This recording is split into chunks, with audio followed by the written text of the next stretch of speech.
दोस्तों नमस्कार। उत्तराखंड की सबसे बड़ी समस्या अगर आज है तो रोजगार के अभाव में उत्तराखंड की जवानी और उत्तराखंड के पानी का यहां से बह करके मैदानों की तरफ पलायन करना। पानी को तो हम रोक नहीं सकते। नदियों पर रन ऑफ द रिवर जो बांध बन गए उनसे बिजली उत्पादन हो रही है जहां जहां गुंजाइश है, लेकिन जो नौजवान हैं उनके लिए रोजगार के साधन,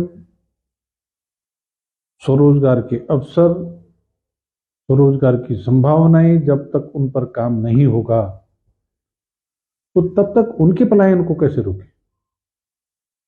मैं भी 3 तारीख को पौड़ी जिले में डबरा गांव में गया था। वहां का 4 तारीख की सुबह का सुधीर सुंदरियाल जी का पिछले 9 सालों का धरती पर जो प्रयोग था, धरती पर जो प्रयास था, उस धरती की माटी के साथ जुड़ करके जो परिणाम उन्होंने दिए, उसका एक मैंने वीडियो जब डाला, कोई तैयारी नहीं थी।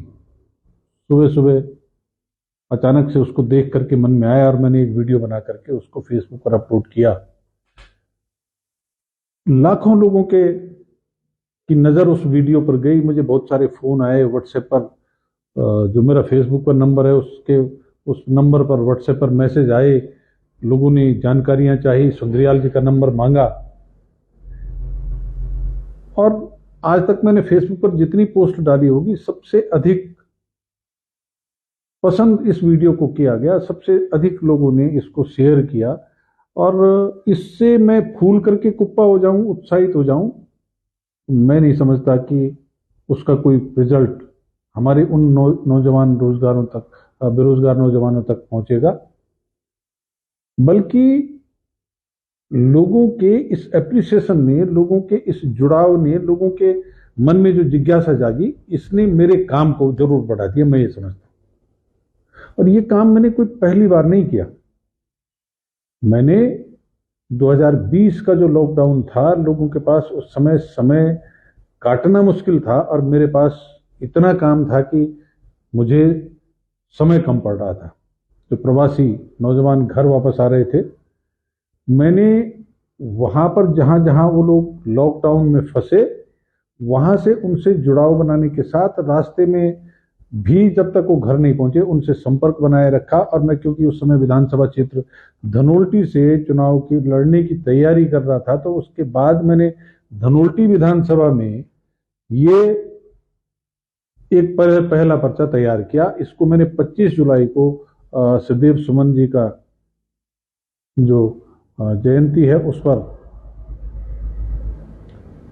तैयार करके, इसको जारी करके और इसको फिर गांव-गांव बांटने का अभियान शुरू किया। और इस पर्चे में मैंने जो उनको जानकारी देने की कोशिश की कि भाई आप लोग जो मैदान में अलग अलग राज्यों में, अलग अलग शहरों में, कस्बों में, कंपनियों में, होटलों में, ढाबों में, दुकानों पर काम करके, अल्प वेतन भोगी के रूप में काम करके, जिनकी आज नौकरी है तो कल नहीं है, इन परिस्थितियों में 8 के बजाय 12 घंटे काम करते हो और आपका वहां पर मालिक की मर्जी पर, आपको उसके अनुशासन में, उनके आदेश पर, उनकी डांट फटकार के साथ काम करना पड़ता है। आपको ईश्वर ने ये मौका दिया लॉकडाउन ने कि आप वापस घर आए, तो अब घर से फिर से उसी नौकरी में जाने के बजाय ये जो यहाँ पर गुंजाइश है काम करने की, कि कृषि और बागवानी में जो काम करने के अवसर हैं, परंपरागत खेती के, जैविक खेती, सब्जी उत्पादन,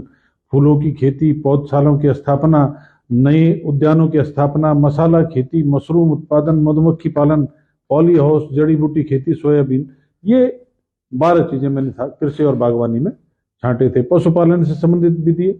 लघु और कुटीर उद्योग में स्वरोजगार के किन क्षेत्रों में अवसर हैं, सेवा के क्षेत्र में स्वरोजगार के अवसर क्या हैं, और कुशल कामगार के क्षेत्र में क्या है, विशिष्ट कुशल कामगार के क्षेत्र में क्या है, पर्यटन के क्षेत्र में क्या है, ये सब मैंने लगभग 100 आइटम निकाली जिस पर आदमी स्वरोजगार से जुड़ सकता है, अपना काम कर सकता है। नौकर बन करके काम करने की जरूरत नहीं, मालिक बन करके काम करने की जरूरत है। ये पर्चा मैंने बांटा और टिहरी जिले के उन विभागों से संबंधित अधिकारियों के सारे नंबर इस पर्चे में डाले। अब किसने पढ़ा, किसने नहीं पढ़ा, किसने इसका उपयोग किया नहीं किया, एक बात ये हुई। मैंने इसके अलावा उस दौरान जब लोग लॉकडाउन में घर से बाहर नहीं निकल रहे थे, 11 जून से एक अभियान शुरू किया इस पर्चे को गांव-गांव जाकर के बांटने का, वहां पर गोष्ठियां करने का। और उसके साथ साथ जहां मुझे ऐसे इंटरप्रेन्योर, स्वरोजगारी या उद्यमी दिखे कि जो एक उदाहरण के रूप में चीजों को प्रस्तुत कर रहे हों, तो मैंने उनके बारे में भी समय समय पर बताने की कोशिश की। मैंने दिव्या रावत, जिसको मशरूम गर्ल के नाम से कहा गया, उसका एक वीडियो जो विजेंद्र सिंह रावत फ्रीलांसर पत्रकार हैं उन्होंने डाला था, मैंने उस वीडियो को प्रचारित प्रसारित करने का काम किया कि दिव्या रावत से कुछ सीखे कि मशरूम के क्षेत्र में कैसे हाथ आजमाए जा सकते हैं। मैंने रोहित नेगी जो पौड़ी के इंजीनियर हैं वो घर आए और उन्होंने वहां पर 27 अगस्त को मैंने रोहित नेगी का वीडियो डाला कि भाई रोहित नेगी ने वहां पर जल संरक्षण के क्षेत्र में जो हाथ आजमाए, जो कोशिश की, उसको देखिए। 5 अगस्त को मैंने निर्मल तोमर जो नर्सरी संचालक हैं और जिन्होंने एक सफल बागवान है, उनके पिताजी की उम्र उस समय 78 साल थी, तो उन्होंने सेब की ऐसी पौध तैयार करी जिस सेब की पौध को राजस्थान में, मध्य प्रदेश में, यानी जो गर्म इलाके हैं, क्योंकि सेब ठंडे इलाके की पौधा माना जाता है, गर्म इलाके में लोग अच्छी फसल ले रहे हैं सेब की। उनका धर्मवाला देहरादून में इनका है, तो 5 अगस्त को उनका वीडियो डाला। 25 अगस्त को जो प्रवासी घर वापस आए थे उनके नाम मतदाता सूची में जोड़ने के लिए मैंने जिलाधिकारी से मुलाकात की। बड़ी इलायची की खेती कैसे होती है, बिरोखाल के शैलेश पोखरियाल ने इस काम को अपने क्षेत्र में किया, 27 अगस्त को उसका डाला। और इसके साथ साथ अक्टूबर के महीने में हरिप्रसाद सकलानी हवेली वाले, वो 15 साल पूना में रहे, उसके बाद वापस देहरादून में कुछ समय नौकरी की, फिर यहाँ पर कैटरिंग का काम शुरू किया और जब लॉकडाउन लगा तो उन्होंने अपने गांव में जाकर के मुर्गी फार्म खोला, वहां पर मैं गया। तो ऐसे मैंने देवलसारी के बारे में जो जौनपुर ब्लॉक में है, ये सब करने के साथ साथ मैंने 2 अक्टूबर को एक दूसरा पर्चा जारी किया। इस दूसरे पर्चे में मैंने ये बताने की कोशिश की कि भाई जो स्वरोजगार से संबंधित सुविधाएं हैं केंद्र की सरकार की तरफ से, राज्य की सरकार की तरफ से, उन सुविधाओं का लाभ आपको किस किस विभाग से क्या मिल सकता है, ये मैंने विभागवार इस पर्चे को बताने की कोशिश की। ये इसमें, और उसके कोशिश की कि आपको इस काम में कहीं असुविधा ना हो, सुगमता से ये दूसरा पर्चा मैंने जारी किया।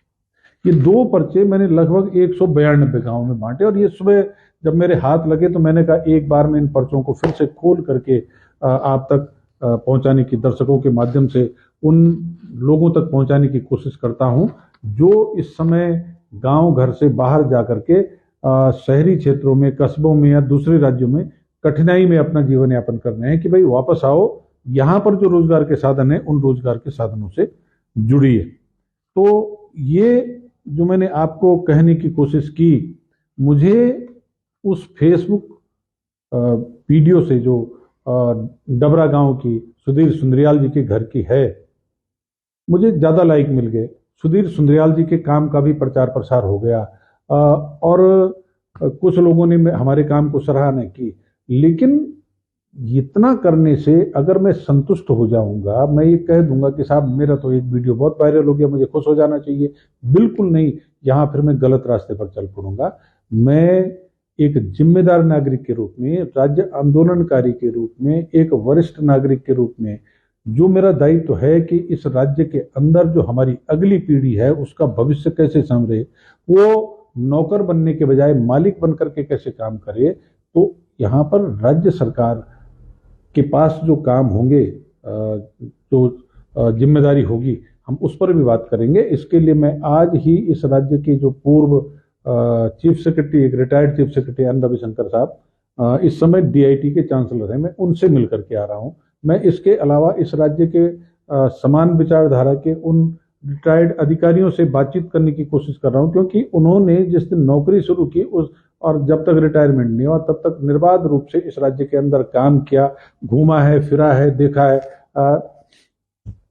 एन रविशंकर साहब कह रहे थे कि 1983 में वो उत्तरकाशी के जिलाधिकारी थे। तो ऐसे उन्होंने पूरे उत्तराखंड को घूमा है अधिकारी के रूप में, तो उनके पास भौगोलिक ज्ञान के साथ यहाँ के प्राकृतिक संसाधनों के साथ जो अनुभव है, उसमें से अगर हम कुछ भी निकाल सके तो मैं उनसे बातचीत कर रहा हूँ, उन अधिकारियों से कोशिश कर रहा हूँ कि मिल करके सामूहिक रूप से या इंडिविजुअली मिल करके क्या ऐसा हो सकता है कि इस राज्य के नौजवानों को हित हो सके। एक कोशिश मैं ही करूँगा। मेरी दूसरी कोशिश है कि यहाँ पर वातावरण सृजन करने की जरूरत है। वातावरण सृजन से मेरा मतलब है कि हम पीढ़ी दर पीढ़ी से जब आर्थिक उसकी बात मसले की बात आती है तो हम सीधा सोचते हैं नौकरी। कुछ लोगों को सरकारी नौकरी मिल जाती है, वो ठीक है, उस पर उनका बधाई के पात्र हैं जिनको सरकारी नौकरी मिल गई।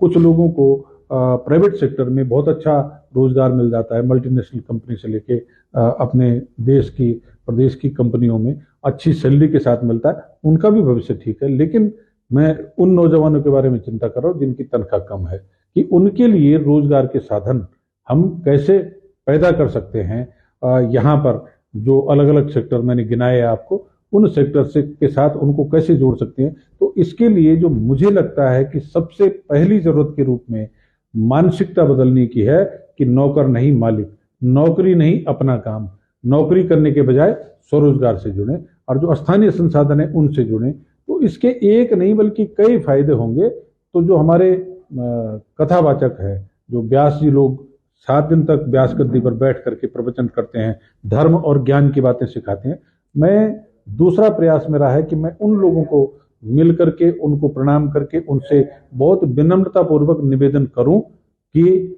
आप भी अपनी कथाओं में हर दिन 15 से 20 मिनट पलायन पर रोक लगाने के लिए कैसे कैसे इस काम को अपना आशीर्वाद दे सकते हो, उनसे निवेदन करूंगा।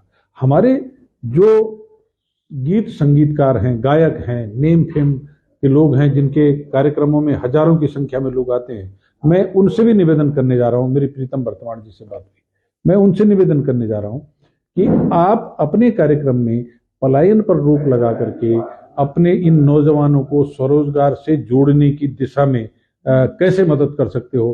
तो ये अलग अलग तरीके से लोगों से बातचीत करके एक तरफ ये करेंगे, दूसरी तरफ सुधीर सुंदरियाल जी जैसे लोग जिन्होंने बाहर से वापस इस प्रदेश के अंदर आकर के अपने गांव में उदाहरण प्रस्तुत करने का काम किया, मैं उनके वीडियोस भी समय समय पर आपको दिखाने की कोशिश करूंगा। और मैं उम्मीद करूंगा, इस वीडियो में बहुत लोगों ने बड़ा उत्साहवर्धन किया, कुछ लोगों ने इक्का दुक्का लोगों ने नकारात्मक कमेंट भी किए, उनका भी स्वागत है, क्योंकि निंदक नियरे राखी वाले सिद्धांत पर हमको काम करने में कोई एतराज नहीं है। जब लोग हमारे काम में कमी निकालेंगे, उसमें गलती निकालेंगे, तो हम और चौकस होकर के अपना काम करेंगे। लेकिन उसके साथ हमको ये जरूर देखना चाहिए कि अपना काम करने में कठिनाई हो सकती है, लेकिन जब हम मजबूत इच्छा शक्ति के साथ ये तय कर लें कि हमको करना है और हम कर सकते हैं, तो फिर हम अरुणिमा सिन्हा जैसी महिला कटी टांग के साथ एवरेस्ट फतेह कर सकती है। ऐसे ही हम नौकरी छोड़ करके अपने गांव में आकर के स्वरोजगार के माध्यम से अपने काम के मालिक बन सकते हैं। इस भावना के साथ इस मुहिम को आगे बढ़ाएंगे। आप श्रोता जिन्होंने मुझे सुना, आप सबका धन्यवाद। जय हिंद, जय उत्तराखंड।